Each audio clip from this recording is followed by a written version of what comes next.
ஹalleluya ஹalleluya ஹalleluya கர்த்தருடைய பரிசுத்த நாமத்தில் உங்களை நான் வரவேற்கிறேன். தேவனுடைய சமாதானம் சந்தோஷம் உங்களை நிறைவாக இருக்கும்படியாக நான் வாழ்த்துக்கிறேன்.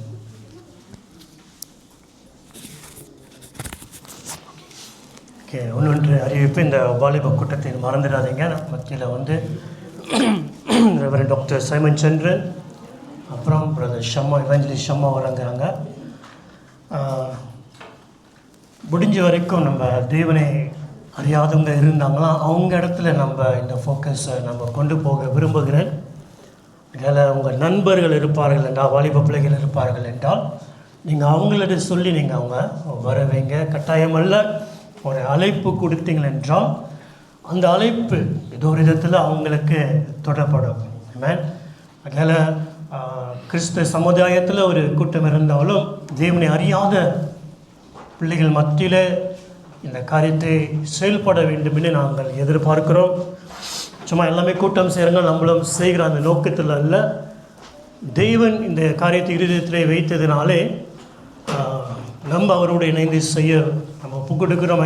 நீங்களும் திருச்சபையோடு இணைந்து நீங்கள் செய்ய உங்களை வரவேற்கிறோம்.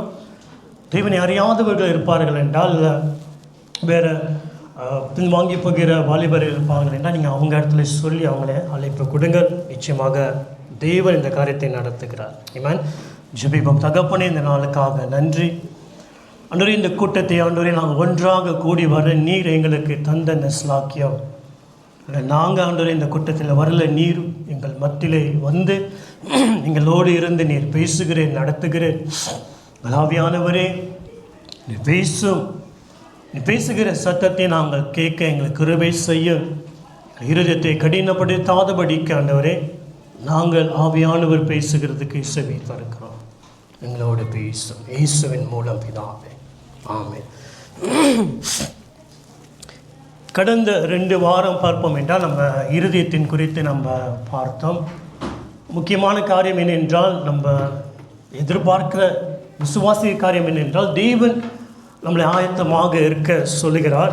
ஆகையால் அந்த ஆயத்தப்பட வேண்டும் என்றால் இருதயத்தை குறித்து தேவன் ஆயத்தப்படுத்துவதற்கு நம்ம தனிப்பட்ட வாழ்க்கையில் அந்த இருதயத்தை நம்ம தேவனிடத்தில் ஆயத்தமாகக்கூடிய காரியத்தை நம்ம கேட்டோம். ஆகையால் கம்பைன்ட் சர்வீஸ் இருக்கும் பொழுது பாஸ்டர் சூசன் அமெரிக்காவில் வரும்பொழுது அவங்க ஆயத்தமாகுங்கள், இருதயத்துக்குள்ளே மன்னிக்க முடியாத தன்மை வேண்டாம், கசப்பு வேண்டாம், வெறுப்பு வேண்டாம், கோபம் வேண்டாம், இதை விட்டு விடலாம் என்று காரியத்தை சொன்னார்கள். இங்கே போன வாரம் பேசும் பொழுது நான் பெருமையுள்ள இருதயம் நமக்கு வேண்டாம், தாழ்மையான இருதயத்தை தேவன் விரும்புகிறார் என்று நான் பார்த்தோம். இன்றைக்கு நாம் பேச போகிற ஒரு தலைப்பு, இந்த இருதயத்தை நாம் ஆயத்தப்படுத்துகிறோம், தேவன் காரியத்தை செய்ய வருகிறார்.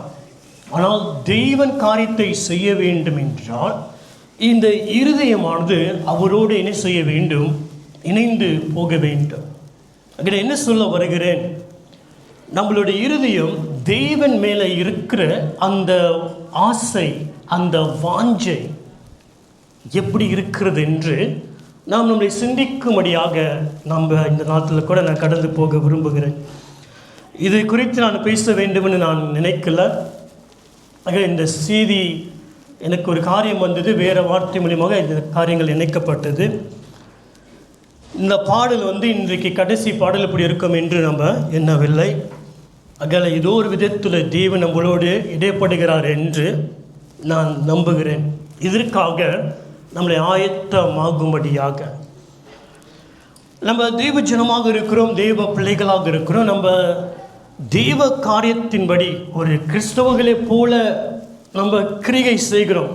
தேவனுக்கு பார்க்குவதற்கு கிறிஸ்தவர்களைப் போல அந்த காரியங்கள் எல்லாம் செய்கிறோம். சபைக்கு வருகிறோம், காணிக்கை தருகிறோம், தேவனுடைய செய்தியை கேட்கிறோம், பாடல் பாடுகிறோம், ஜெபிக்கிறோம்.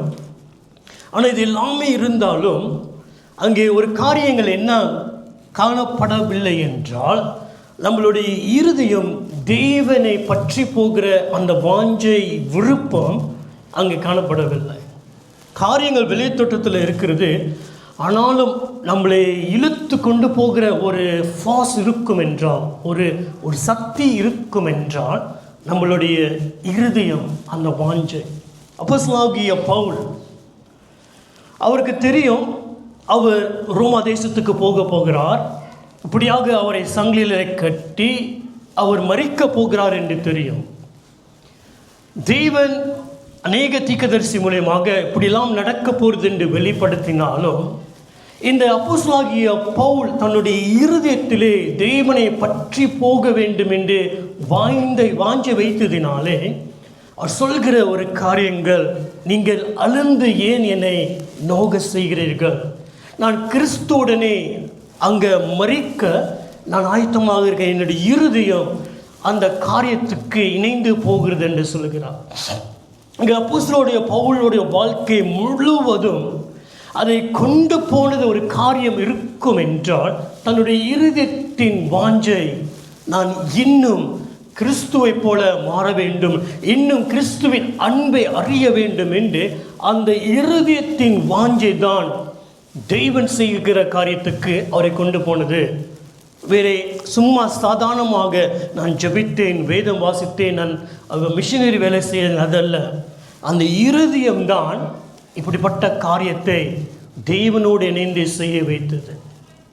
இயேசு கிறிஸ்து பிதாவின் சித்தத்தை செய்தவராக பிரசங்கம் பண்ணினார், ஜெபம் பண்ணினார், அற்புதங்கள் அடையாளங்கள் செய்தார்.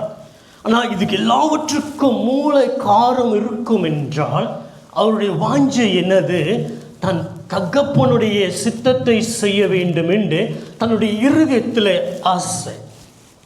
நம்ம சொல்லுவோம்ல கொள்ள ஆசைன்னு, அந்த மாதிரி அந்த ஆசை தான் அவர்களை வாழ்க்கையில் முன்பாக கொண்டு போனது. தேவஜனமே, இன்றைக்கு தெய்வனுடைய காரியங்கள் எல்லாமே இருக்கிறது.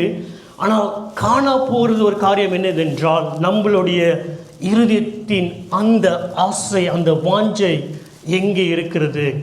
இருக்குதா இல்லையா? இயேசு கிறிஸ்து திருச்சபைக்கு போகும்பொழுது அந்த 7 சபையின் ஒரு காரியங்கள், ஒவ்வொரு சபையிலும் அவர் திருத்தி வரும் ஒரு சபையை சொன்ன ஒரு காரியங்கள் என்னென்றால், உன் இடத்துல எல்லா கிரியைகளும் காணப்படுகிறது, ஆனால் ஒன்று அங்கே இல்லை. என்ன என்றால் அந்த ஆதி அன்பு, அந்த முதல் ஆசை, அந்த முதல் விருப்பம் அங்கே இல்லாமல் போனதினாலே தேவன் விரும்புகிற காரியங்கள், மீண்டும் சொல்லுகிறேன், நம்ம விரும்புகிற காரியத்தை அங்கே காட்ட வரவில்லை. தேவன் விரும்புகிற காரியத்தை அங்கே பார்க்க முடியவில்லை.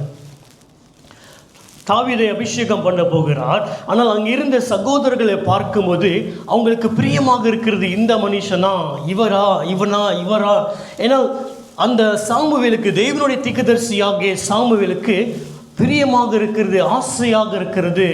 ஆனால் தேவன் என்ன செய்தார்? அதல்ல, என்னுடைய ஆசை வேற, என்னுடைய பிரியம் வேற.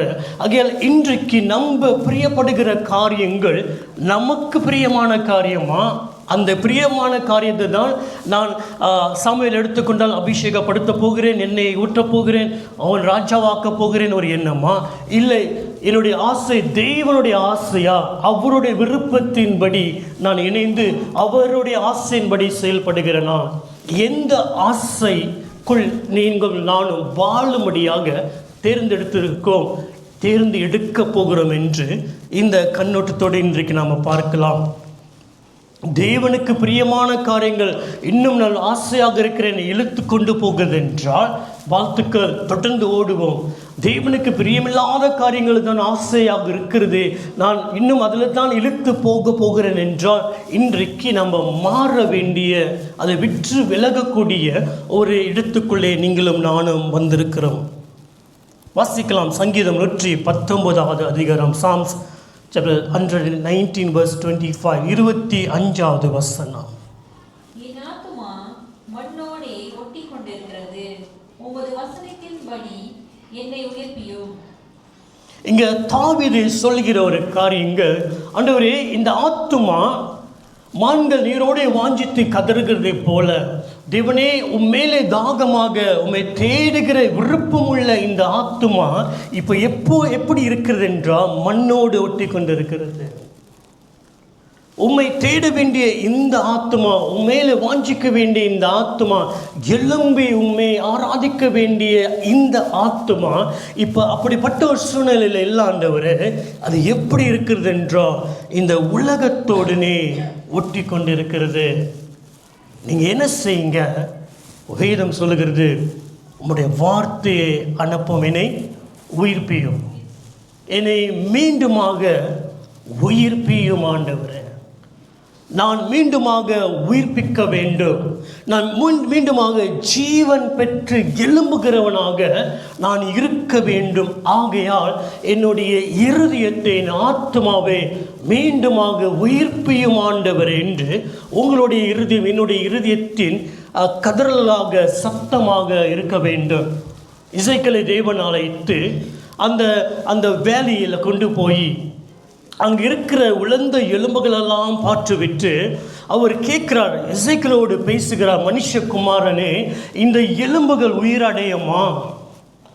இது காய்ந்து போயிருக்கிற ஒன்றும் சேர முடியாது இந்த எலும்புகள் உயிரடையுமா என்று கேட்கும் பொழுது அவன் தெளிவாக சொல்லுகிறான், தேவனே நீர் அறிந்திருக்கிறார்.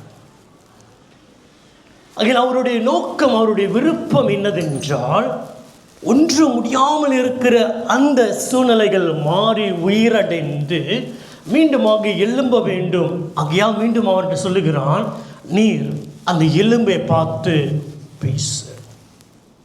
உங்களுடைய வாழ்க்கையிலும் என்னுடைய வாழ்க்கையிலும் நம்ம உயிரடைய வேண்டும், மீண்டுமாக எழும்ப வேண்டும், நம்ம ஜீவன் பெற்று எழும்பி போக வேண்டும் என்று தேவன் இன்றைக்கு உங்களோடும் என்னோடும் பேசுகிறார். அல்லேலூயா. அங்கே என்ன செய்ய வேண்டும்? மீண்டுமாக தேவனிடத்தில் நீங்களும் நானும் திரும்ப வேண்டும். என்ன திரும்புகிறது என்றால், வாசிக்க கேட்போம். சங்கீதம் 27:8 வசனம். என் முகத்தை தேடுங்கள் என்று சொன்னீரே, உம்முடைய முகத்தையே தேடுவேன் கர்த்தாவே என்று என் இருதயம் உம்மிடத்தில் சொல்லிற்று. ஆமென். வசனத்தை அனுப்பி மீண்டுமாக உயிர்ப்பிக்கிற தேவன் என்ன சொல்லுகிறார்? இங்க தாவீதிடத்தில் அவர் பேசுகிறார், என் முகத்தை தேடு என்று. தாவீது என்ன செய்கிறான்? அவனுடைய இருதயத்தில் இருந்து அவன் மீண்டுமாக சொல்லுகிறான், நீ சொன்னீரே, அதில் என் இருதயமும் சொல்லுகிறது, ஆமாண்டவரே, நான் உம்முடைய முகத்தை தான் தேடுவேன் என்று. என்ன நடக்கிறது என்றால், அவன் தன்னுடைய இருதயத்தை மீண்டுமாக தேவனுடைய பக்கத்தில் திருப்புகிறான். எந்த நோக்கத்தோடு திருப்புகிறான் என்றால், தேவன் முகத்தை தேடும்படியாக. தேவனிடத்தில் வந்து தேவனிடத்தில் பெற்றுக்கொள்கிறது அல்ல, அது ரெண்டாவது இடம். ஆனால் முதலாவது அவருடைய விருப்பம் என்ன? என் முகத்தை தேடு. அவருடைய இருதயம் சொல்லுகிறது, நீ சொன்னேன், என்னுடைய இருதயமும் அதற்கு இணைந்து உடைய முகத்தை தேடுகிறேன் என்று சொல்லுகிறது. வானத்தின் பூமியை படைத்த தேவனுடைய விருப்பம் என்னன்னு பார்ப்போம் என்றால், ஏதேன் தோட்டத்தில் வரும்பொழுது தன்னுடைய படைப்பாகிய இந்த ஆதாமோடு பார்க்க வேண்டும், அவனோடு பேச வேண்டும். இந்த ஆதாமும் தன்னோடு பேச வேண்டும், தன் முகத்தோடு அவன் முகம் இணைய வேண்டும் என்று அவருடைய வாஞ்சை. ஆகையால் தேவன் ஒரு காரியத்தை மீண்டுமாக உயிர்ப்பிக்க வேண்டும் என்றால், எந்த இடத்துல அது நடக்கப்பட வேண்டும் என்றால், உங்களுடைய உறவும் என்னுடைய உறவும் தேவனோடு இருக்கிற அந்த உறவிலே நாம் மீண்டுமாக உயிர்ப்பிக்கப்பட வேண்டும். நாம் தேவனை அறிந்திருக்கிறோம், தேவன் யார் என்று நமக்கு தெரியும். ஆனால் இந்த அறிந்த இந்த தேவனோடு நம்மளுடைய ஐக்கியம் எப்படி இருக்கிறது என்று இன்றைக்கு நாம் சிந்தித்து பார்க்க வேண்டும். ஆனால் தெய்வ ஜனமாக நம்ம இணைந்து செய்ய வேண்டிய காரியத்தை செய்கிறோம். ஆனால் உண்மையாகவே அந்த இருதயம் அவரை பற்றி கொண்டு இருக்கிறதா என்று தான் இன்றைக்கு நீங்களும் நானும் பார்க்க வேண்டும். ஆகையால் தேவனுக்கும் நமக்கும் இருக்கிற அந்த உறவிலே கிட்டி சேருவதற்கு மண்ணில் ஒட்டி இருக்கிற இந்த ஆத்மாவில மீண்டுமாக உயிர்ப்பியும் என்று சொல்லும் பொழுது, இந்த ஆத்மாவை எந்த காரியங்கள் இந்த மண்ணோடு ஒட்ட செய்தது? இந்த ஆத்மாவை எந்த காரியங்கள் இந்த ஜீவனுள்ள தேவனை விட்டுவிட்டு அவரோடு ஐக்கியம் கொள்ளுகிற அந்த உண்மையான நேரத்தை விட்டுவிட்டு தேவையில்லாத இந்த உலகத்தின் மண்ணோடு ஒட்டியிருக்கிற காரியத்தோடு இணைய செய்து விட்டது என்று நீங்களும் நானும் கொஞ்சம் சிந்தித்து பார்ப்போம். என் ஆத்மா மண்ணோடு ஒட்டி இருக்கிறதா? இல்லை என் ஜீவனுள்ள தேவனோடு இந்த ஆத்மா வாஞ்சித்து அவரோடு ஜீவன் பெற்று பிரியமாக காணப்படுதா என்று நாம் பார்க்கலாம். வாசிக்கலாம் மத்தேயு 15ஆம் அதிகாரம் வசனம் 8-9. Book of Matthew chapter 15 verse 9, 8 and 9. இந்த ஜனங்கள் தங்கள் வாயினால் என்னிடத்தில் சேர்ந்து தங்கள் உதடுகளினால் என்னை கனப்படுத்துகிறார்கள். அவர்கள் இருதயமோ எனக்கு தூரமாய் விலகி இருக்கிறது. மனுஷருடைய கற்பனைகளை உபதேசங்களாய் போதித்து வீணாய் எனக்கு ஆராதனை செய்கிறார்கள் என்று ஏசாயா தீர்க்கதரிசி நன்றாய் சொல்லியிருக்கிறார் என்றார். ஆமென். இங்க வேதம் சொல்கிறது these people, இந்த ஜனம் அவங்க தேவனை கனப்படுத்துகிறார்கள். பார்க்குவதற்கு தேவனை கனப்படுத்துவதை போல இருக்கிறது. ஆனால் தேவன் சொல்லுகிறார் இல்லை இல்லை, இந்த கனம் உதடில் மட்டும்தான் காணப்படுகிறது. மேலோட்டமாக பார்க்குறதெல்லாம் கனப்படுத்துகிற மாதிரியே இருக்குது, ஆனால் உதடு மட்டும்தான், இருதயம் அங்கே இல்லை. இருதயம் எங்கேயோ போயிட்டு மேலோட்டமாக நான் இன்னும் ஆண்டவரை ஆராதிக்கிறேன், இன்னும் அவருக்கு தான் அவரை அறிந்திருக்கிறேன், அவர் தெரியும் இப்படி இருக்கிறார் இப்படி இருக்கார் தெரியும், ஆனால் இல்லை. ஆனால் உள்ளுக்கு பார்க்கும்போது அந்த இருதயம் அவரை விட்டு தூரம் போயிட்டு அவர் என்ன விரும்புகிறார்? அந்த இருதயத்தோடு அவரை தொழுது கொள்ளும்படியாக அவர் அழைக்கிறார். இஸ்ரவேல் ஜனங்களை எகிப்து தேசத்திலே இருந்து அவரை கொண்டு வரும் பொழுது, இந்த எகிப்து தேசத்துலேருந்து வரும்பொழுது அவங்க கொடுத்த அந்த கட்டளையெல்லாம் பார்க்கும் பொழுது முக்கியமான கட்டளை நம்மளுக்கு தெரியும். என்ன கட்டளை என்றால், உன் தேவனாகிய கர்த்தரை உன் முழு இருதயத்தோடும் உன் முழு பலத்தோடும் முழு ஆன்மாவோடும் முழு சிந்தனையோடும் நீ அன்பு கூற வேண்டும், நீ நேசிக்க வேண்டும் என்று. ஆகையால் ஒவ்வொரு இண்டிவிஜுவலாக நான் ஒவ்வொரு மனுஷனும் அவன் தேவனுக்கு முன்பாக வாழ்ந்து வர வேண்டும். அவன் வாழ்ந்து வரும் பொழுது அவனுடைய ஆத்துமா அந்த தேவன் மேலே அன்பாக இருக்க வேண்டும், அந்த தேவனை பற்றி இருக்க வேண்டும், அந்த தேவன் மேல் அவனுடைய சிநேகம் இருக்க வேண்டும். அல்லேலூயா, ஆமென். ஆகையால் நீங்களும் நானும் தேவன் எதற்காக விரும்புகிறார் என்றால், நாம் இன்னும் அவர் கிட்டி வர வேண்டும். நம்மளுடைய ஆத்மா, நம்மளுடைய இருதயம் அவர் மேலே பிரியமுள்ள இருதயமாக மாற வேண்டும் என்று. இந்த இருதயம் அவர் மேலே பிரியமாக மாறும் என்றால் அது அப்புறம் அவர் விரும்ப வேண்டிய காரியத்தை நம்மளுடைய ஆத்மா, நம்மளுடைய வாழ்க்கை, நம்மளுடைய செயல்கள் எல்லாம் இணைந்து போகிவிட்டோம். அந்த இருதயத்தை ஆயத்தப்படுத்த வேண்டும். நம்ம இருதயத்தை பெருமை இல்லை, இருதயத்துக்குள்ளே வெறுப்பு இல்லை, கசப்பு இல்லை, இதெல்லாம் சரி தள்ளிவிடுகிறேன் என்று முயற்சி செய்தாலும், ஆனால் அவர் செய்ய வேண்டிய ஒரு விருப்பத்துக்குள்ளே போக வேண்டும் என்றால் முதலாவது இந்த இருதயம் அவருக்கு பின்பாக செல்ல வேண்டும்.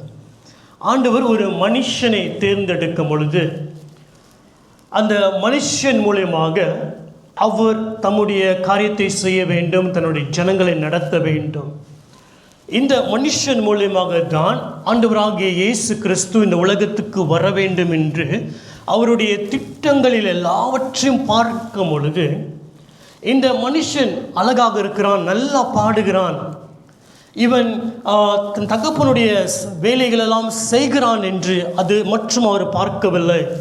அவருடைய தூர கண்கள் எதை பார்த்துதென்றால், வாசிக்கலாம் அப்போஸ்தலர் புஸ்தகம் 13ஆம் அதிகாரம் வசனம் 22.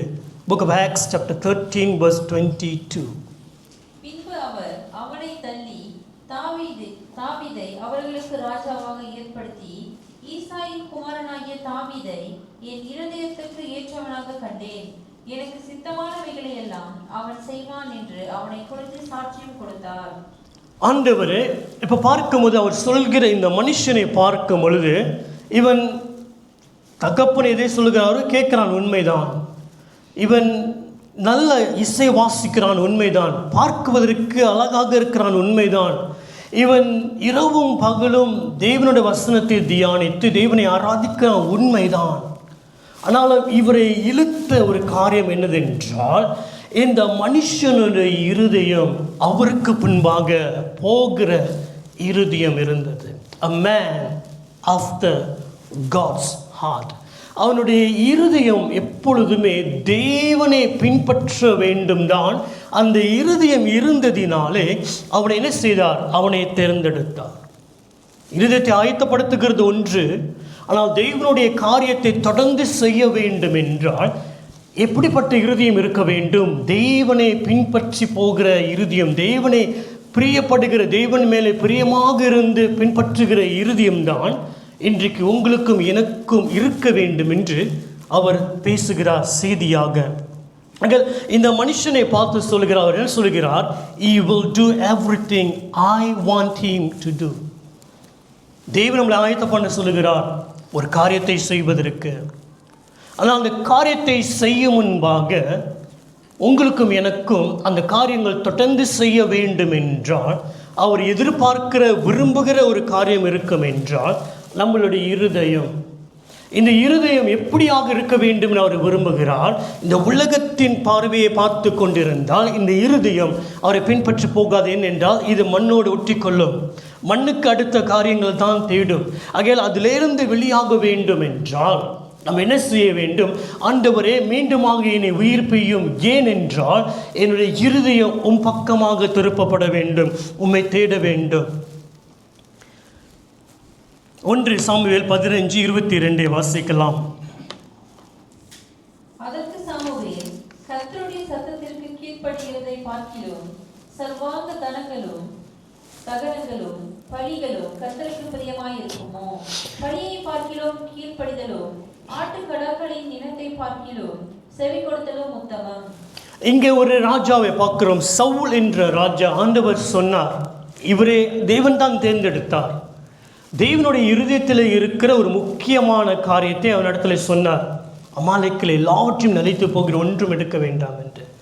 அவருடைய இருதயத்திலே முக்கியமான இருந்த இந்த காரியத்தை அங்கே சொன்னார்.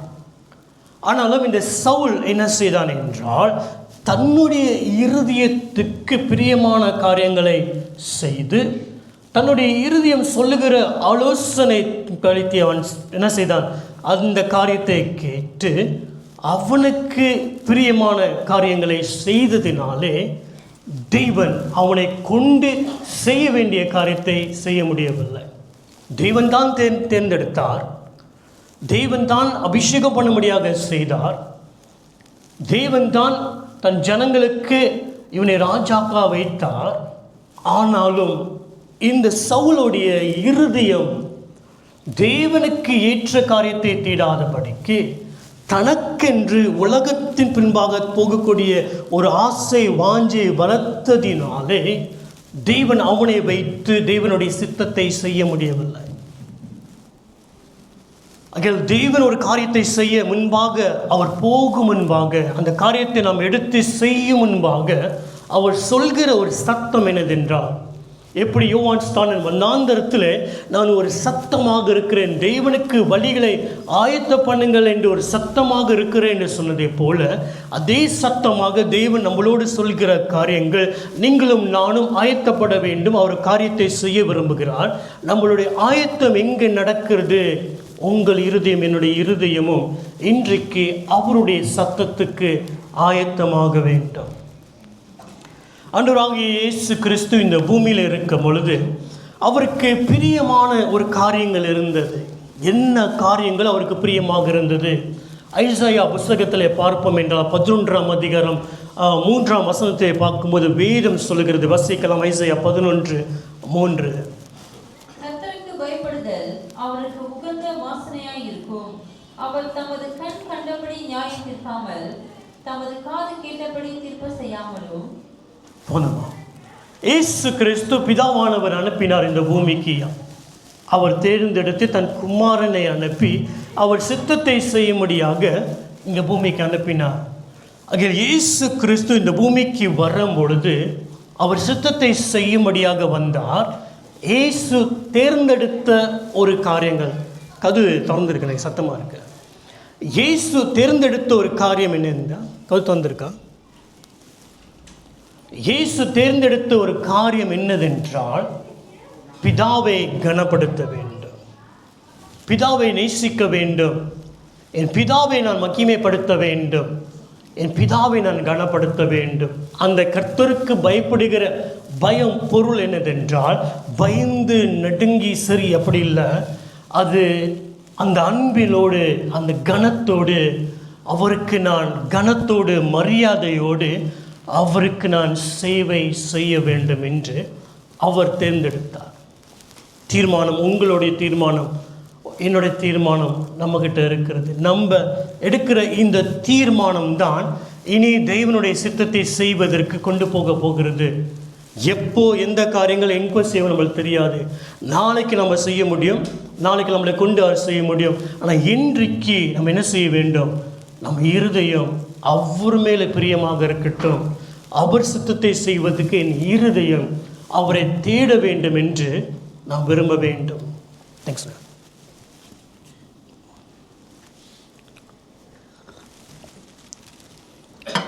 அங்கே ஒரே ஒரு காரியங்கள், இந்த இருதயம் எதை விரும்ப வேண்டும்?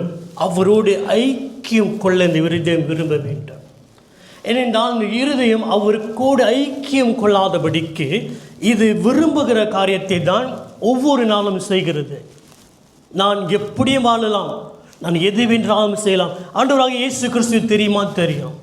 பாவங்கள் மன்னிக்கப்பட்டு தான் நான் அவர் நம்புகிறேன், ஏற்றுக்கொண்டேன், எல்லாமே நம்மளுக்கு தெரிகிறது. ஆனால் இந்த இருதயம் தான் அவர் கிட்டே போக மாட்டேது. ஏனென்றால் இந்த இருதயத்தை பிடித்திருக்கிறது இந்த உலக காரியங்கள், உலக மாயை, உலக ஆசை எல்லாமே பிடித்ததினாலே இந்த இருதயம் அவர் இடத்துல போவதற்கு விட்டு கொடுக்க மாட்டுகிறது.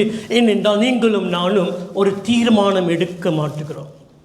இன்றைக்கு நாம் தீர்மானம் எடுக்க வேண்டிய ஒரு இடத்துல இருக்கிறோம்.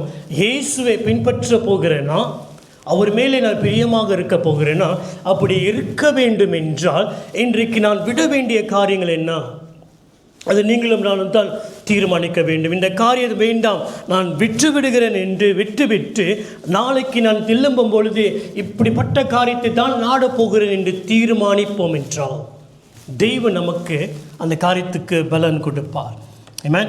வாசிக்கலாம் சங்கீதம் 24:6. Book of Psalms chapter 24 verse 6. இதுவே அவரை தேடி விசாரித்து அவருடைய சமூகத்தை நாடுகிற யாக்கோபு என்னும் சந்ததி. ஆமென். இங்க ஒரு காரியம் சொல்லுகிறது, ஒரு சந்ததியை குறித்து சொல்லுகிறது. இந்த சந்ததி எப்படிப்பட்ட ஒரு சந்ததி? தேவனுடைய முகத்தை தேடுகிற ஒரு சந்ததி, ஒரு ஜெனரேஷன். அநேக ஜனங்கள் இருந்தாலும், அநேக ஜாதி ஜனங்கள் இருந்தாலும், ஸ்பெசிஃபிக்காக ஒரு கோத்திரத்திலிருந்து ஒரு பேரிலிருந்து எடுத்து இந்த சந்ததி தேவனை தேடுகிறது என்று அவர் சொல்லுகிறார்.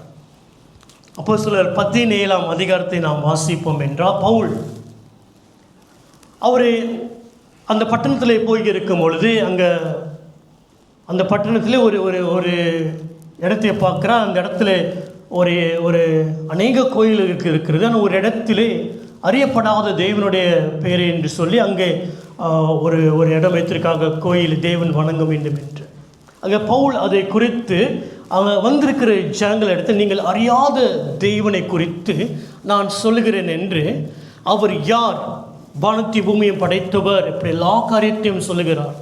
சொல்லப்பட்டு ஒரு காரியத்தை சொல்லுகிறார். வாசிக்கலாம் 26 வாசிங்களேன். அப்போஸ்தலர் 17:26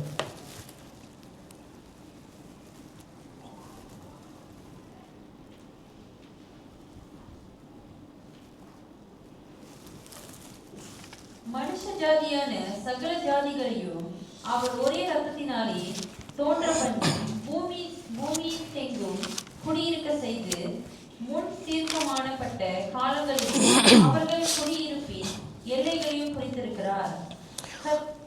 கர்த்தராகிய தம்மை அவர்கள் தடவியாகிலும் கண்டுபிடிக்கத்தக்கதாக தம்மை தேடும்படிக்கு அவர் செய்தார். அவர் நம்மில் ஒருவருக்கும் தூரமானவர் அல்லவே. இவன் இங்கே இந்த காரியத்தை எல்லாம் சொல்லிவிட்டு அவர் சொல்லுகிறார், வானத்தை பூமி படைத்த ஆண்டவர், பூமியில் இருக்க எல்லாவற்றையும் படைக்கப்பட்டதெல்லாம் அவருடையது. அங்கே ஒரு மனிதன் கொண்டு பூமியில் இருக்க எல்லா ஜனங்களையும் படைத்தார். அவர் சொல்லுகிறார், இந்த மனிதனை படைத்த இந்த மனிதன் பூமி முழுவதும் அவன் வாழும்படியாக அவன் எங்கே இருக்க வேண்டும், அவன் காலங்கள் எவ்வளவு நாள் இருக்க வேண்டும் என்று அவர் தான் தீர்மானித்தார். அது எல்லாவற்றையும் செய்த பின்பு எதற்காகயா இந்த மனுஷன் இங்கே இருக்கணும், இந்த காலகட்டத்தில் இவன் இங்கே இருக்க எதற்காக என்று வேதம் சொல்லும் பொழுது ஆங்கிலத்தில் சொல்லுகிறது, so that they should seek the Lord. Option இல்லை, நீ இதை தீர்த்துக்கோ, இல்லை இதை பார்த்து இது செஞ்சிக்க, இல்லை அது செஞ்சிக்க, அதுக்கல்ல. எதுக்காக படைத்தார் என்றால் ஒரே நோக்கம்தான். எதுக்காக இப்போ காலம் கொடுக்கப்பட்டிருக்கிறது என்றால் ஒரே நோக்கம்தான், நான் தேவனை தேடுவதற்காக. நம்ம படைக்கப்பட்ட ஒரு நோக்கம் இருக்கும் என்றால், நமக்கு ஒரு காலம் கொடுக்கப்பட்டிருக்கும் என்றால், இந்த காலங்களும் இந்த படைக்கப்பட்ட இந்த தேசத்தில் எதற்காக ஆண்டவர் என்றால், நான் அவரை தேட வேண்டும், என் இருதயம் இன்னும் அவர் கிட்டி வர வேண்டும், இந்த இருதயம் இன்னும் அவரை தேட வேண்டும் என்றால் தாவீதை பார்த்து சொன்னார், என் முகத்தை தேடு என்று நீ சொன்னீர். அவன் இருதயம் சொல்லுகிறது, நீ முகத்தை தேடு என்று சொன்னீர். ஆகையால் இதோ என் இருதயம் முகத்தை தேடுவது. ஐயா, நம்ம மலேசியாவில் தேவன் வைத்திருக்கிறார். இத்தனை காலங்கள் இப்போ பிறந்தேன், இக்காலங்கள் நம்மளுக்கு நியமிக்கப்பட்டிருக்கிறது. இந்த நியமிக்கப்பட்ட இந்த இடத்திலும் இந்த காலத்திலும் நம்ம அவர் எதற்காக வைத்திருக்கிறார் என்றால், என் முகத்தை தேடு என்று அவர் சொல்லிவிட்டார். இப்போ உங்கள் இருதயம், என்னுடைய இருதயம் சொல்ல வேண்டிய காரியம் என்னென்றால், மலேசியாவில் படைத்தீர், இப்போ நான் பிறந்த இந்த காலங்கள் கொடுத்தீர், உன்னுடைய முகத்தை தேடு என்று சொன்னீர். இதோ என் இருதயம் சொல்லுகிறது, உம்முடைய முகத்தை தான் தேடுவேன் என்று சொல்ல முடியுமா? அந்த சொல்கிற இடத்துல நம்ம இருக்கிறோமா? இல்லை, என்னுடைய இருதயம் மண்ணோடு ஒட்டி இருக்கிறது என்று நாம் பார்க்கிறோமா? அப்படி இருதயம் மண்ணோடு ஒட்டி இருந்தால், இன்றைக்கு என் இருதயத்தை மீண்டுமாக உயிர்ப்பியும் ஆண்டவர் என்று சொல்ல முடியுமா? இன்றைக்கு நீங்களும் நானும் தீர்மானிக்க வேண்டும் என்றால், நாளைக்கு அவர் சுத்தத்தை செய்ய முடியும். இன்றைக்கு ஆயத்தம் பண்ணிவிட்டோம் என்றால், நாளைக்கு அவர் செய்கிற காரியத்தை அவர் செய்ய முடிக்க முடியும். ஆனால் படைத்த தேவன் உங்களையும் என்னையும் படைத்தார் என்று அறிந்து, அந்த படைத்தவர் அவர் குமாரன் மூலியமாக எல்லாம் படைக்கப்பட்டதும் அறிந்து, அந்த படைத்தவர் நம்மளை தேடி வருகிறார் என்றும் அறிந்து, இந்த இருதயம் மட்டுமே இந்த படைத்தவர்கிட்ட போகாதபடிக்கு தூரம் இருக்கும் என்றால், இல்லை அவர் கிட்டி வரும்போது எனக்கு வேண்டாம் என்று தள்ளுவோம் என்றால், நம்ம செய்கிற காரியத்திலிருந்து மனம் திரும்ப வேண்டும். ஏன் தள்ளுகிறோம் என்றால், எனக்கு வேண்டாம், எனக்கு வேற காரியங்கள் இருக்குது, எனக்கு அவங்க இருக்கிறாங்க, இவங்க இருக்கிறாங்க, ஒரு நாள் போயிடுவாங்க. ஆண்டவராக இயேசு கிறிஸ்து இந்த சமாரியா பட்டணத்தில் போய் அங்கே அமர்ந்திருக்கிறார். அங்கே சமாரியா பட்டணத்தில் ஒரு ஹிஸ்ட்ரி வருகிறார், இந்த கிணத்துல உட்கார்ந்துருக்கிறார். அந்த சமாரியா பட்டணத்தில் இந்த ஹிஸ்ட்ரி வரும்பொழுது, இந்த கிணத்துல அமர்ந்து இருக்கிற அவர் இடத்துல பாற்று குடிக்குவதற்கு எனக்கு தண்ணி கொடுக்குன்னு கேட்கிறார். அவர் சொல்லுகிறார், நீர் யூதன், நான் சமாரியன், நமக்கும் உனக்கும் அவங்க உறவு இருக்காது, ஆனால் ஏன் என்னை பார்த்து கேட்கிறாய் என்று. அவர் சொன்னார், உன் இடத்துல கேட்குற ஒரு இடத்துல நான் யார் என்று நீ அறிந்திருந்தால் என் இடத்துல ஜீவ தண்ணீரை கேட்டிருப்பாய், நான் கொடுப்பேன் என்று. அப்போ அவர் எல்லாம் சொல்லுகிறார், இப்போ எனக்கு இந்த ஜீவ தண்ணீரை கொடு. இப்போ அவர் சொல்லுகிறாரு, நீ போய் உன்னுடைய புருஷன் என்ன செய்ய கூட்டிகிட்டு வா. இப்போ அவர் சொல்லுகிறார், எனக்கு புருஷன் அல்ல. அப்போ அவர் சொல்லுகிறார், நீ சொல்லுங்க உண்மை, புருஷன் அல்ல, இப்போ இருக்கிறவனும் புருஷன் அல்ல. அப்போ அவர் பார்த்த பின்பு அவர் சொல்லுகிறார், யூதர்கள் சொல்கிறார்கள், அந்த மலையில் தான் தேவனை தொழுது கொள்ள வேண்டும் என்று. ஆண்டவர் சொல்லுகிறார், உன்னுடைய தேவனை படைத்தவரை நீ தொழுது கொள்ள வேண்டும், ஆவியோடும் உண்மையோடும் தொழுது கொள்ள வேண்டும் என்று. ஆனால் இந்த கன்வர்சேஷனில் பார்க்கும்போது இந்த ஹிஸ்ட்ரியானவள் அவள் இருந்த சூழ்நிலையிலும் ஏன் அந்த இடத்துல இந்த வர்ஷிப்பை பற்றி பேச வேண்டும் என்று நாம் சில நேரத்தில் நான் சிந்திக்கிறது உண்டு. இந்த டாப்பிக்கும் எப்படி கனெக்ட் ஆகுது என்று. உங்களையுமே நீ படைத்த நோக்கம், இல்லை இஸ்ரவேல் ஜனங்களை எகிப்து தேசத்திலிருந்து கொண்டு வந்த நோக்கம், இந்த ஜீவனுள்ள தேவனை ஆராதிக்க வேண்டும், அவரை பணிந்து கொள்ள வேண்டும். மறு அர்த்தம், அவர் இடத்துல இருந்து நீங்களும் நானும் காத்திருக்க வேண்டும், அவரை பார்க்க வேண்டும், அவரிடத்துல காத்திருக்க வேண்டும், அவரை நாம் ஆராதிக்க வேண்டும், அவருக்கு காத்திருக்க வேண்டும். ஆனால் இந்த ஸ்திரீயானவள் அவரை காத்தில்லாதபடிக்கு, அவரை எதிர்பார்க்காதபடிக்கு, இந்த மனுஷர்கள் என்னை பிரியப்படுத்த முடியும், நான் எதிர்பார்க்கிற இந்த அன்பு, எதிர்பார்க்கிற இந்த ஆசை, எதிர்பார்க்கிற காரியமெல்லாம் இவங்க கொடுப்பாங்கள் என்று இவள் நாடி வாழ்ந்த அந்த வருஷங்கள் எவ்வளவு தெரியவில்லை. இன்றைக்கு படைத்தவள் அவர் இடத்துல சந்திக்கும் பொழுது, வானத்தையும் பூமியையும் படைத்தவர் மீண்டுமாக அவரை சந்திக்கும் பொழுது அவர் சொல்கிற ஒரு காரியங்கள், தொழுது கொள்ளு, நீ காத்திரு, நீ சேவை செய்ய. யாரை தொழுது கொள்ளு? உன்னை படைத்தவரை தொழுது கொள்ளு என்றால், ஆதாமை படைத்து மண்ணில் இருந்த இந்த மனுஷனை அவன் ஜீவன் ஆத்மாவை கொண்டு வந்தவர் அந்த படைத்தவர். அவர் ஊதினார், அவன் ஜீவ ஆத்மாவாக மாறினான். நீங்களும் நானும் உயிரோடு ஆத்மாவாக இருக்கிறோம் என்றால் அவர் நமக்கு கொடுத்தது. சொல்லுவாங்களே உயிர் பிச்சைன்னு, அந்த பிச்சையை வாங்கிக்கிட்டு தான் நம்ம உட்காந்துருக்கோம். பிச்சை போட்டு வருகிற நம்ம என்ன செய்கிறோம்? கனம் கொடுக்காதபடிக்கு, அவருக்கு செலுத்த வேண்டிய அந்த மரியாதையும் அந்த வாஞ்சியும் போகாதபடிக்கு, கொடுத்தது போதும் சும்மா இருங்கன்னு சொல்லிட்டு நம்ம இருக்கிறோம். தப்பு ஐயா, தப்பு. தப்புன்னா இந்த தப்பு சொல்ல, ராங்காக செய்கிறோம். நேரம் வந்துருச்சு, நம்ம மாறணும். நான் இந்த குருமி அடிச்சுட்டு மாறுங்கன்னு சொல்ல வரல. ஆண்டவர் ஏதோ செய்ய காத்திருக்கிறாரு, நம்ம இடத்துல சொல்லுகிறாரு மாறணும்.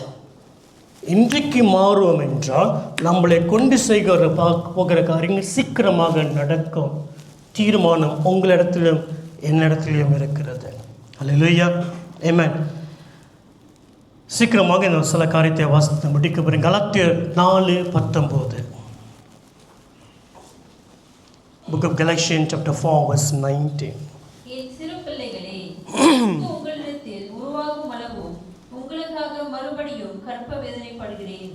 ஆண்டவர் என்ன எதிர்பார்க்கிறார்? இப்போ என் இருதயம் நான் மாறுது, என் இருதயம் அவர் மேலே வாஞ்சியாக மாறுகிறது என்றால் என்ன நடக்க போகிறது? ஒரு காரியத்தை சொல்லுகிறேன். அவர் இருதயத்தில் என்ன விரும்புகிறார் என்றால், உங்களுடைய இருதயத்திலும் என்னுடைய இருதயத்திலும் கிறிஸ்துவானவர் மீண்டுமாக ரூபம் கொள்வதற்கு, உருவாக்கப்படுவதற்கு அவர் விரும்புகிறார்.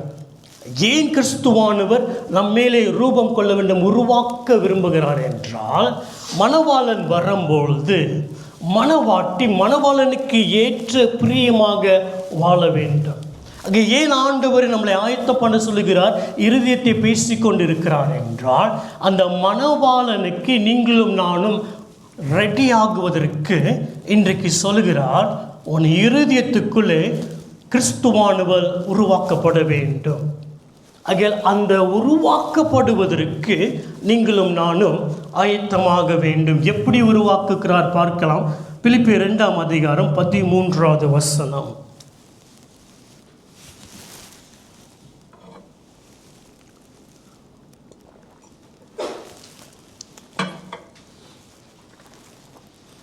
தேவனே தம்முடைய தயவுள்ள சித்தத்தின் விருப்பத்தையும் செய்கைகளையும் உங்களில் உண்டாக்குகிறவராய் இருக்கிறார். ஆமென். தேவனுக்கு ஒரு சித்தம் இருக்கிறது. அந்த சித்தத்தை அவர் என்ன செய்கிறார்? நமக்குள்ளே உருவாக்குகிறார். கிறிஸ்துவானவர் நமக்குள்ளே உருவாக்கப்பட வேண்டும். அது நம்ம போய் ஒன்றும் செய்ய முடியாது. அவர் தான் என்ன செய்கிறார்? அந்த விருப்பத்தையும் அந்த செயல்களையும் சித்தம் கொள்வதற்கு நமக்குள்ளே உருவாக்குகிறார். ஏன்னா இந்த சித்தம் தான் இம்பார்ட்டன்ட், இந்த வில் தான் இம்பார்ட்டண்டாக இருக்கிறது. ஒரு காடியில் போய்கொண்டு இருக்கும்போது பின்னால் மகன் உட்காந்துக்கிட்டு அந்த காடி பின்னால் இருந்துக்கிட்டு அப்படியே குதித்து விளாண்டுக்கிட்டு இருக்கான். அப்போ காடி போய்கிட்டு இருக்குது, அம்மா சொல்லிக்கிட்டே இருக்காங்க, கேட்க மாட்டான். திடீர் ஸ்டாப் பண்ணிட்டு அவனை கொஞ்சம் தண்டித்து ஒழுங்காக உட்காரு என்று சொல்லிவிட்டு அவன் உட்காந்து விட்டான். காடி மூவ் பண்ணிட்டான். இருதயத்தில் சொல்லுகிறான், நான் உட்காந்துருக்கேன், ஆனால் உள்ளுக்கு நான் என்ன செய்கிறேன்? நின்றுக்கிட்டு இருக்கேன். இந்த வீல் பவர், உண்மை சொன்னால் அடங்காத இந்த வீல் பவர் என்ன செய்கிறது?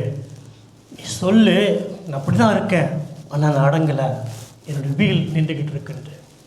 ஆக இந்த வீலுக்கு இவ்வளோப்பட்ட காரியங்கள் இருக்கிறது.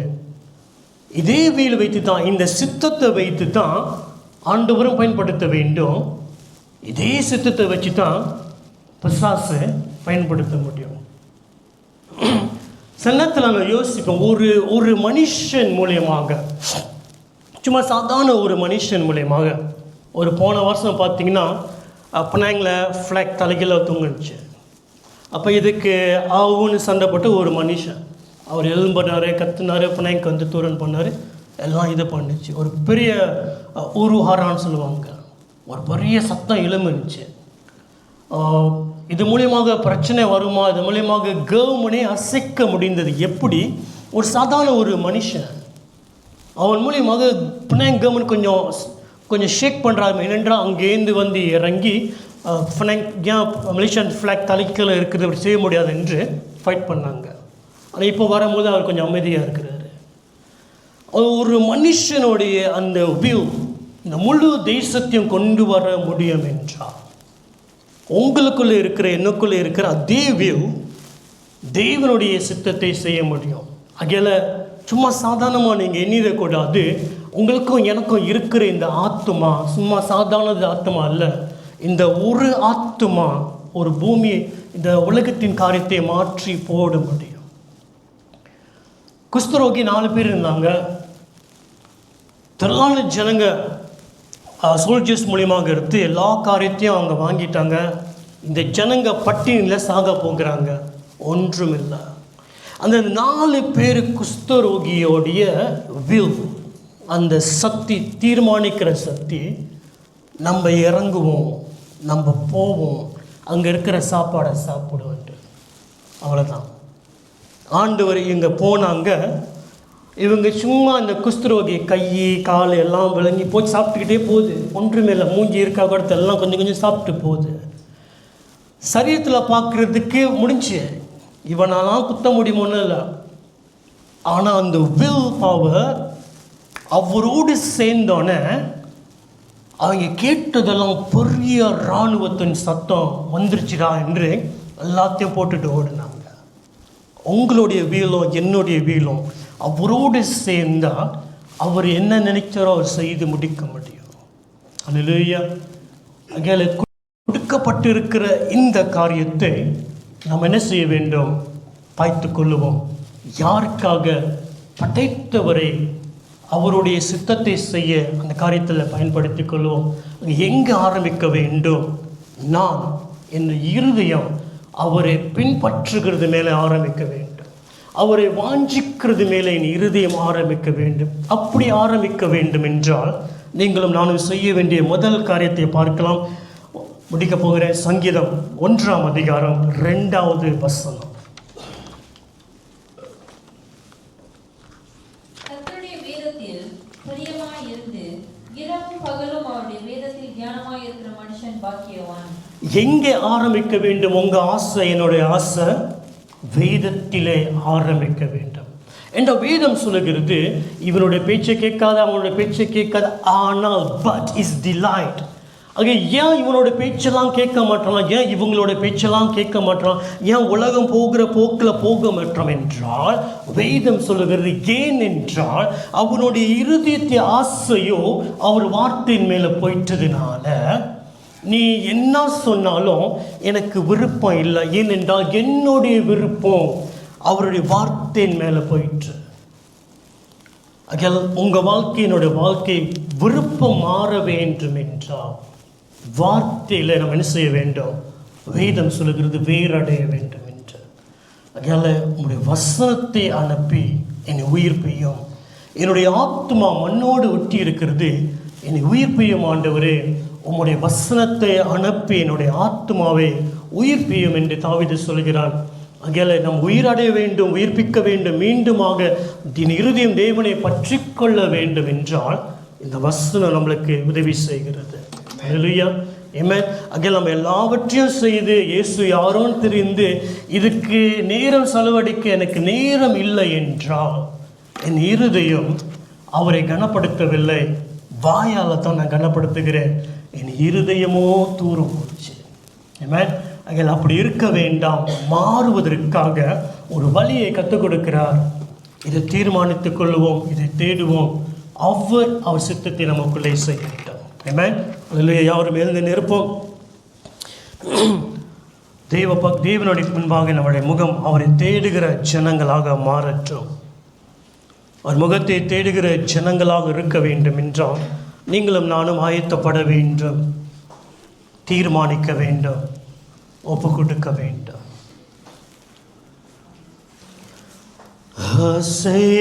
ஆசையெல்லாம் நீர்தானையா, தேவையெல்லாம் நீர்தானையா, ஆசையெல்லாம் நீர்தானையா, தேவையெல்லாம் நீர்தானையா, ரட்சகரே இயேசுநாதா, தேவையெல்லாம் நீர்தானே, ரட்சகரே இயேசுநாதா, தேவையெல்லாம் நீர்தானே,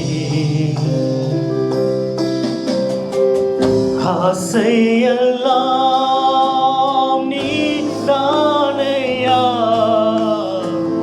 தேவையெல்லாம் நீர்தானையா, ஆசையெல்லாம் நீர்தானையா, தேவையெல்லாம் நீர்தானையா, ரட்சகரே இயேசுநாதா, தேவையெல்லாம் நீர்தானே, ரட்சகரே இயேசுநாதா, தேவையெல்லாம் நீர்தானே, உம்மைதான் உம்மைதானே முழு உள்ளத்தோடு நேசிக்கிறேன் நீதாமோ,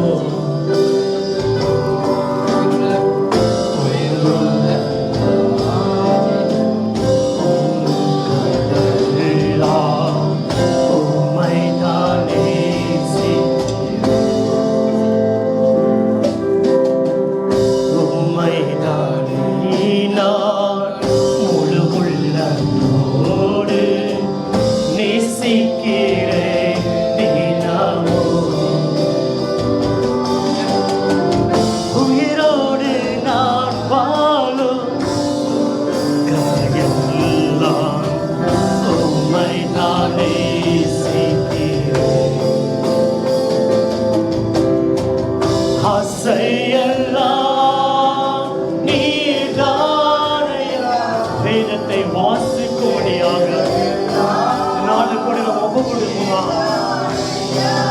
இந்த வேதத்திலே நான் பிரியமாக இருக்க, இயேசுவை போல கர்த்தருக்கு பயப்படுகிற பயத்திலே நான் பிரியமாக இருக்க, நீர் தானையா ரட்சகரே,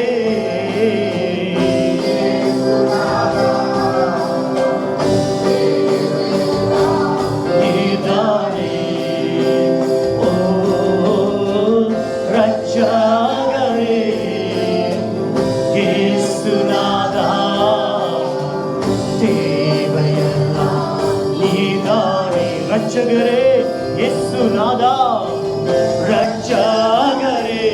வார்த்தையானவரை பற்றிக் கொள்வோம், வார்த்தையானவர் மேலே பிரியம் கொண்டிருப்போம், அவர் நமக்குள்ளே உருவாக்கும்படியாக விரும்புவோம். ரட்சகரே இயேசுநாதா, நீதானே, தேவையெல்லாம் நீதானே, தேவையெல்லாம் நீதானே. ஒரு நாள் இயேசு தன்னோடு இருந்த அநேக சீஷர்களோடு பேசிக்கொண்டிருக்கும் பொழுது அநேக சீஷர்கள் இயேசுடைய வார்த்தையை ஏற்றுக்கொள்ள முடியாதபடிக்கு அவரை விட்டு விலகி சென்றார்கள். இனியோடு நான் பின்பற்ற போகிறதில்லை என்று தீர்மானித்தார்கள். இயேசு தன்னுடைய 12 சீஷர்களை பார்த்து கேட்ட ஒரு கேள்வி, நீங்களும் அவர்களைப் போல என்னை விட்டு போக சித்தமாக இருக்கிறீர்களா? நீங்களும் அவர்களைப் போல என்னை விட்டு போக சித்தமாக இருக்கிறீர்களா? தேவஜனமே, நமக்கு முன்பாக இருக்கிற அநேக பேர்களை நாம் பார்க்க முடியும். சிலர் தேவனை பற்றிக்கொண்டு ஓட்டத்தை ஓடி முடித்தவர்கள் இருக்கிறார்கள். சிலர் தேவனை விட்டு பின்வாங்கி ஓட்டத்தை முடிக்காதபடி போனவர்கள் இருக்கிறார்கள். நம்ம யாரை பின்பற்ற போகிறோம்? இந்த கேள்விக்கு பேதுரு சொன்ன வழி, ஐயரே, வாழ்வழைக்கிற வசனம் எல்லாம் உம்முடையதுல தானே என்று நாங்கள் உம்மை விட்டு எங்கே போவோம்? உம்மை விட்டு எங்கே போவோம்? என்னை உயிர்ப்பிக்கிற வசனம் இடத்துல உண்டு ஆண்டவரே. என்னை கரை சேர்க்கிற வசனம் இடத்துல உண்டு. என்னை இனி நடத்த போகிற வசனம் இடத்துல உண்டு. உம்மை விட்டு நான் எங்கே ஆண்டவரே போவேன்? உம்மைதான் நான் பின்பற்றுவேன் என்று அவரை பார்த்து சொல்லும்.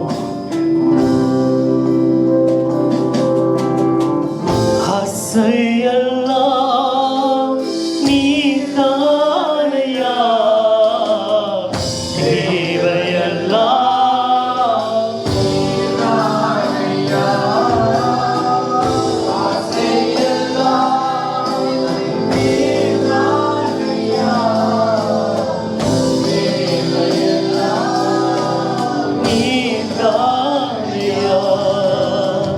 ரட்சகரே,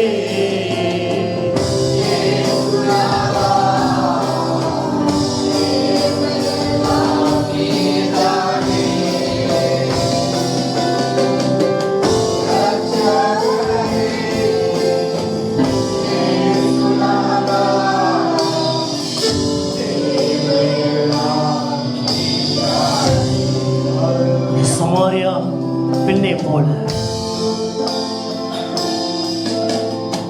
நம் தேவனை ஆவியோடு உண்மையோடு தொழுது கொண்டு அவரை பற்றி கொண்டு சொல்ல முடியும். நமக்கு பிரியம் என்று பிடித்து இருக்கிற காரியத்தை நாம் விட்டுவிட்டால்,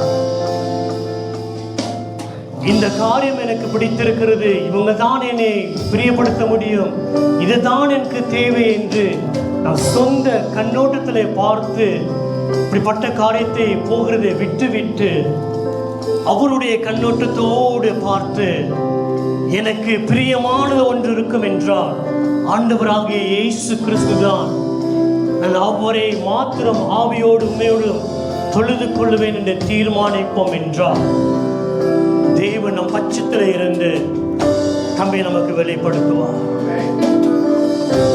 தகப்பனே, நாங்கள் நமக்கு நன்றி நன்றி நன்றி செலுத்துகிறோம். நாங்கள் வாழ்ந்திருக்கிற தயவு கிருபை நீர் எங்களுக்கு தந்தது. நாங்கள் பிழைத்திருக்கிற காரியம் நீர் எங்களுக்கு ஜீவன் கொடுத்ததினாலே. நாங்கள் இன்னும் பிழைத்திருக்க வேண்டும் என்றால் உடைய வசனம் தான் எங்களை பிழைக்க செய்கிறது சுவாமி.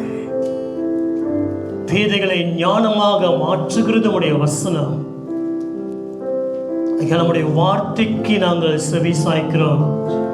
வார்த்தைக்கு எங்களை ஒப்பு கொடுக்கிறோம். உடைய வார்த்தைக்கு நடுங்குகிறவனை உடைய கண்கள் பார்க்கும் என்று சொன்னதை போல அன்றைக்கு தாவீதை உடைய கண்கள் பார்த்தது. உடைய வார்த்தை நடுங்கினவனாக, நீ விரும்புகிற காரியத்தை செய்கிறவனாக இருந்ததை போல இந்த இருதயமும் உடைய வார்த்தைக்கு நடுங்குகிற, அந்த வார்த்தைக்கு கீழ்ப்படுகிற இருதயமாக மாற்றுங்க ஆண்டவரே. எங்கள் இருதயத்தை நாங்கள் கடினப்படுத்தாதபடிக்கு பரிசுத்த ஆவியானவருக்கு இந்த இருதயத்தை ஒப்புக் கொடுக்கிறோம். விருப்பத்தையும் செயல்களையும் நீரே எங்களுக்கு உருவாக்கி தருவீராக. வந்திருக்கிற அனைவரையும் ஆசீர்வதியும், பலப்படுத்தும், தேவைகளை சந்தியும். சமூகம் பிள்ளைகளோடு கூட செல்வதாக ஆசீர்வதியும், பலப்படுத்தும். இயேசுவின் நாமத்தினாலே ஜெபிக்கிறோம் ஜீவனுள்ள நல்ல பிதாவே.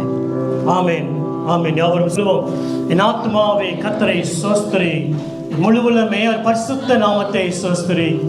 என் ஆத்மாவே கர்த்தரை ஸ்தோத்திரி, கர்த்தர் செய்த சகல உபகாரங்களையும் மறவாத. தேவனுடைய ஆசீர்வாதத்தை பெற்றுக்கொள்ளும். தேவன் தாமே தம்முடைய முகத்தை நம் மேலே பிரகாசித்து நம் மேலே கிருபையும் தயமாக இருந்து நம்மளை ஆசீர்வதித்து காத்து, நம் பிதாவுடைய அன்பும் நம்ம ஆண்டவராகிய இயேசு கிறிஸ்துவின் கிருபையும் பரிசுத்தாவின் நோனி ஐக்கியம் நம்மளோடும் குடும்பத்தோடும் இன்றும் என்றும் இருப்பதாக. ஆமென். God bless you.